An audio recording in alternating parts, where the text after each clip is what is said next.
1870's Kansas, a windswept prairie inn where travelers checked in and never left. The proprietors were a seemingly ordinary family of 4, but evidence later revealed they were cold-blooded serial killers. Known as the Bloody Benders, this family may have murdered around a dozen victims, making them perhaps America's first serial killer family. Even more astonishing, they vanished without a trace, escaping any semblance of justice and leaving behind a gruesome mystery. This is the true story of the Bender family, who lured unsuspecting travelers to their roadside inn on the Kansas frontier and murdered them in cold blood, only to disappear without a trace. Conventional wisdom says that killers always get caught eventually, but sometimes they simply vanish. The tale of the Bloody Benders flips the script on the usual expectation of justice. It's a true story documented in 1870s newspapers and historical records, and the mystery of what happened to the family has intrigued investigators for over a century. We have frontier legends, eyewitness testimonies, and even modern-day searches for clues. In this video, we will explore how the Benders set up their deadly inn on a lonely prairie trail, the chilling discovery of a hidden trapdoor and shallow graves, and the enduring puzzle of how a family of killers vanished into the plains. By the end, you'll see why the Bloody Benders remain one of the great unsolved horrors of the Old West. If you're drawn to unsettling true stories from history, and if you don't want to miss more eerie tales like this one, consider subscribing and turning on notifications. Now let's get back to the video. The year was 1870. Southeast Kansas stretched in all directions. Prairie, silence, and endless sky. After the Civil War, settlers flooded in under the Homestead Act, claiming plots of land far from any real town. The Osage Trail cut through this lonely frontier, a path where travelers might vanish for days without seeing another soul. It was a place where someone could disappear, whether by misstep, misfortune, or something much darker. Along this trail stood a lone stop, the Bender family's modest inn. To tired travelers, it promised warmth and a meal. But behind that promise hid something far more sinister. Out here, far from the reach of law, the perfect place to vanish wasn't the trail. It was the Bender home itself. In 1871, the Bender family appeared in Labette County, Kansas, and set up a one-room cabin that doubled as a general store and inn. The family consisted of John Pa Bender, his wife Ma Bender, Elvira, their son John Jr., and daughter Kate. They were recent settlers who spoke with thick accents. Many assumed they were European immigrants, often described as German, trying to farm and make a living on the frontier. Kate, the daughter in her early 20s, was especially charismatic. She was a self-proclaimed healer and psychic, distributing flyers that touted her supernatural powers and her ability to cure illnesses. This aura of mystique drew in curious neighbors and travelers, giving the Benders an easy way to charm potential victims. The family lived in a crude one-room wooden cabin right along the Osage Trail, the main route, making their place a convenient stop for passing strangers. Inside, they hung a thick canvas curtain to divide their living quarters from the guest area, where they served meals. A sturdy table was placed against this curtain for dinner service, unbeknownst to any visitor. Under that very spot lay a trapdoor leading down into a pit cellar. The Benders had engineered their humble inn into a death trap. This application of their sinister design meant that a guest could be sitting at the Benders' table enjoying stew one moment, and the next moment be bludgeoned from behind and swallowed by the darkness beneath the floor. The Benders' outward appearance as a normal homesteading family kept suspicions low, even as their hidden cruelty escalated. The contrast between their ordinary facade and the horror behind it only heightens the tension. as we realize anyone stopping by their inn was in mortal peril. By 1871, travelers along the Osage Trail began disappearing. In May, a body was found in a creek, skull crushed, throat slit, a grim sign of something darker than frontier misfortune. Over the next year, more men vanished. A soldier turned farmer, a merchant's wagon, a father and daughter traveling alone, all gone without a trace. At first, no one suspected the Benders. Disappearances were blamed on bandits, accidents, even native raids, but a pattern emerged, and whispers grew louder.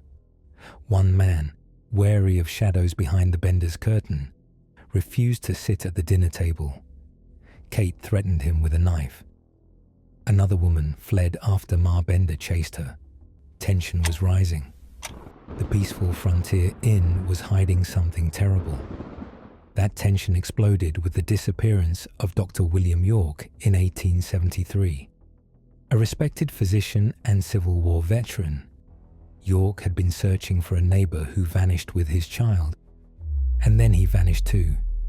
His brother, Colonel Alexander York, a Kansas senator, organized a search party. On March 28th, York questioned the Benders. They admitted the doctor stopped by, but claimed he left unharmed. Kate even offered to summon her psychic abilities for a fee. Ma Bender, agitated, cursed a visitor in perfect English, revealing her earlier language barrier was likely an act. York left suspicious. Days later, at a community meeting, settlers agreed to search every homestead. The Benders sat silently among them, then vanished overnight. Their cabin stood eerily empty. No one had watched them go. But now, eyes turned back to the Bender property. In May 1873, neighbors entered the Bender cabin. It was abandoned, animals loose, meals half prepared, and a sickening stench in the air. Beneath a bed, they found a trapdoor nailed shut. In the cellar below, blood-soaked dirt. Out in the garden, metal rods struck soft soil. The first grave held Dr. York, face down. By day's end, at least 10 bodies were uncovered, including George Longcore and his baby daughter. Most victims had been struck with a hammer and had their throats cut. The child, disturbingly, had no injuries. She may have been buried alive. News spread fast. Reporters dubbed it Hell's Half Acre. The cabin became a spectacle. Curious crowds tore the house apart, pocketing bricks and blood-stained artifacts. Investigators found 3 hammers, a large knife hidden in a clock, and a Bible with cryptic notes. Big Slaughter Day, Jan 8. The peaceful inn was a slaughterhouse. The killers were gone, but the horror they left behind was only beginning to unfold. After the bodies were uncovered, authorities and vigilantes launched a full-scale manhunt. Kansas's governor posted a $2,000 reward, a fortune at the time. The only clue, the Benders' wagon, found abandoned just 12 miles from their farm. Witnesses claimed the family boarded a train in Thayer. John Jr. and Kate reportedly changed routes and headed south toward Texas. Pa and Ma continued on to Kansas City. From there, they vanished. Lawmen trailed them into outlaw country, but the trail went cold. Rumors spread fast. Some said vigilantes caught and executed the Benders, burned Kate alive, hanged the rest, or shot them in a prairie standoff. But none of it was confirmed. No reward was claimed. No bodies were found. The Benders had disappeared, swallowed by the very wilderness they used to kill. The Benders quickly became legend. In 1880, 2 elderly strangers were arrested in Nebraska, thought to be Ma and Pa.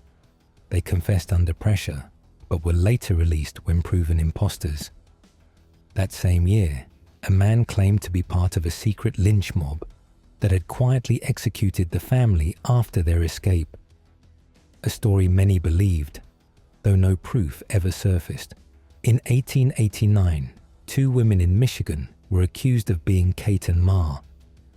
One victim's daughter tracked them down after a tip and claimed she dreamed their identities. A Kansas deputy, Leroy Dick, identified them, but official records placed the women in Michigan during the murders. The case collapsed, and they were freed. Over the years, more sightings trickled in. Someone spotted Kate in the West. Someone else swore a dying man had confessed. Newspapers into the 1900s still chased stories of old women possibly being the last bender. But none of it ever stuck. No conviction, no closure. The benders had melted into American myth, their crimes etched in history, but their fates forever unknown. The Bloody Benders remain one of the Old West's darkest mysteries. Near their Kansas homestead, a marker recalls a family who killed around a dozen people before vanishing. Their fate is unknown, their name a haunting reminder of evil hidden in plain sight. If this story kept you hooked or haunted, don't forget to like, share, and subscribe. It helps us keep bringing hidden history and chilling true crime to light. Have a story you think deserves a deep dive? Drop it in the comments below. Thanks for watching, and until next time, stay curious and stay safe.